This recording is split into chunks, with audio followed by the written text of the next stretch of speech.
Hello and thank you for joining me today on The Political Conversationalist. My name is Ben Phipps and we're continuing our coming to a close, however, of the divisive issues category of videos. This in fact will be second to last unless someone else can give me another good suggestion. I have received some suggestions from a few of you and I appreciate that very much. But if you have any suggestion for anything that people like to argue about, leave it in a comment, send me a message on Facebook, go through my Facebook link, email me from there, and I'll try to research it and do as unbiased a video as possible. Today we're talking about, however, one of the most divisive issues, and in my opinion, one of the more important issues facing the nation today, and that is police brutality. Police brutality is coming to light more and more now in the age of cell phone cameras and now body cams and dash cams and things like that. We're getting an inside look at police brutality more so than ever before. But are police racist, really? So I tried to look at, who do cops kill? Do cops kill more blacks or do cops kill more whites? And it was actually really hard to find. No government authority keeps any kind of record of on-the-job homicides, which is what we could call unjustified cop killings. No government organization keeps track of any of that. The only thing the government keeps track of is justified homicides, i.e. you shoot at the cops, they shoot back. Nowhere. The Department of Justice doesn't, the FBI doesn't, the individual police departments don't. It's just completely not reported on. And because of that, it reminds me of certain other issues like welfare fraud, false rape accusations, and voter fraud, which are things that are just not recorded, not investigated, and people can just claim they don't exist because no one bothers to write down what happened. Anyway, unofficial data, now gathered by journalists and things, says cops killed 1,388 people in 2015. 23% of those people were black and 40% were white. Now the nation, however, is 13% black and 62% white.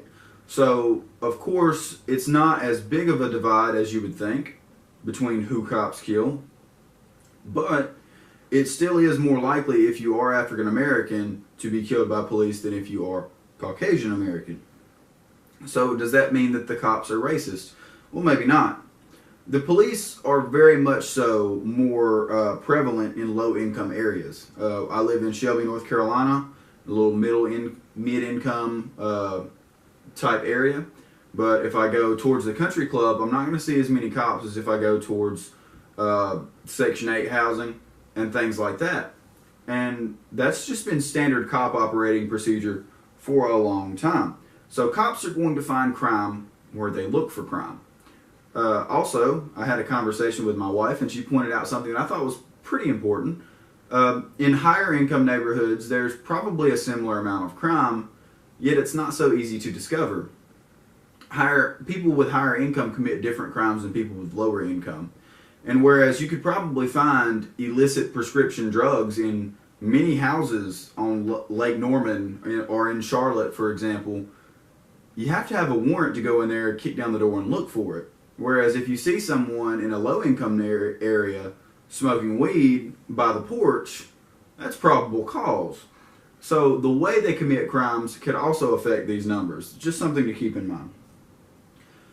But the difference in where police are, to me, should explain an arrest rate discrepancy. Now, I couldn't find any actual data on arrest rates. Apparently, they don't categorize that by race.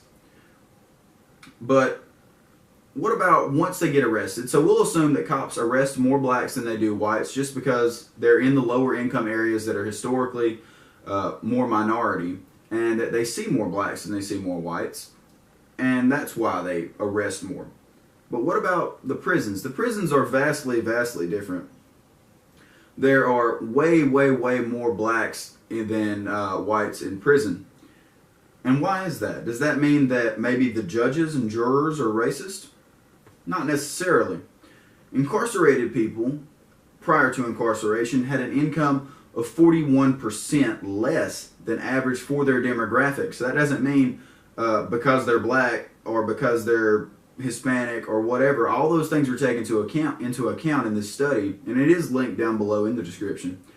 So basically, they said an average black man outside of prison makes this amount of money. An average black man inside prison made this amount of money before he went to prison. And there's a very high discrepancy between just how much there is in income between people who don't go to prison and people who do. And it's honestly seems to be a pretty good predicting factor that poor people are going to go to prison. Why is that? The poor can't afford good legal help. Normally they get a public defender, and public defenders have a sketchy track record. Normally they're just trying to get done what they got to get done and go home at the end of the day. Not to mention the ones who are good, of which there are many, are vastly overburdened with just client after client after client after client. And there's really no way they can adequately defend all these people at one time. Whereas the wealthier people in life can afford to purchase a very good lawyer who, even if they can't win the case for them, they can get them a lesser sentence or some kind of a deal or something like that. It's pretty common knowledge in America right now that the better a lawyer you can afford, the better your case is going to turn out. And again, on average, minorities make less money than whites, so it follows that they would be less likely to have good legal defense and therefore end up in prison for things that, like some people, like the guy who ran over someone in Texas, I believe, and they said he had affluenza because he was rich and didn't know the responsibilities and consequences of his actions, and because of that, they didn't even send him to jail. So the justice system may not be inherently racist, but rather discriminatory based on wealth. But let's get back to the topic of police brutality. We've talked about arrest rates and how it kind of makes a little bit of sense because cops are just way more prevalent in black neighborhoods and Hispanic neighborhoods. We've talked about incarceration rates and how having less income is a good indicator that no matter what crime you commit, you're probably going to serve some kind of time for it. But what about actual brutality? Well, of course, a small extent of it must be that cops are just in low-income neighborhoods more often than not, so they will see more minorities who have lower income on average, and they'll encounter them a little bit more, and that should account for a little bit of the divide. But I think the main, most glaring reason, and the one we really need to work on, is the lack of consequences for their actions. Firstly, there are many reasons cops don't get prison time or even the death penalty when an average citizen probably would if they did the same thing in the situation. And of course, there are some good articles linked below if you want to do your own reading, where I get my sources from. They do a lot more in-depth research than I do, kind of standing on the shoulder of giants and compiling data into a quickly digestible format. But one thing is that cops are normally the only witness to the crime. So if a cop encounters a man and the cop ends up shooting the man, typically it's going to be that man, if he survived, his word versus the cop's word. And cops are seen as good and honest people, especially by judges and jurors. Another reason may be that the police investigate themselves. Now, the FBI can and does in some cases investigate police department corruption and things like that, but normally it's handled by internal affairs.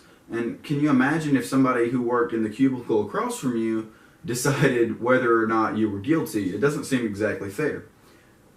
Another reason could be that prosecutors, district attorneys, that work with the police, 9 times out of 10, the prosecutor must work with the police to put together a good case against someone. So they are very much a hand-in-hand operation. Those are the same prosecutors who are going to be prosecuting police who do things wrong. So there's not really any type of 6 degrees of separation there. It's someone that they probably know and have probably worked with in the past, and that's kind of a conflict of interest. And the last reason could be that judges are afraid to send cops to prison in fear of their safety. Many cops, former cops who have gone to prison, don't tell anyone who they are. They're sent somewhere where no one knows who they are or what their past job was. And sometimes it's necessary to put them in special high security places inside the prison. Now, what's been done about police brutality on a federal level? Nothing. One congressman from Tennessee who is extremely socialist, and I don't agree with on anything else except for this that he tried to implement, Steve Cohen. He tried to get the Department of Justice to track police killings so that we could have accurate data and make accurate assumptions and go on to make laws that change what's happening. It didn't pass. But I do have a few suggestions that I think could really help police brutality. Firstly, body cams. We're seeing body cams more and more on police officers, and there's really no reason not to have them. I'm sure they are expensive, but body cams protect innocent police officers and they protect innocent civilians. Remember, there are stories I've read about, a woman claimed that a police officer assaulted her.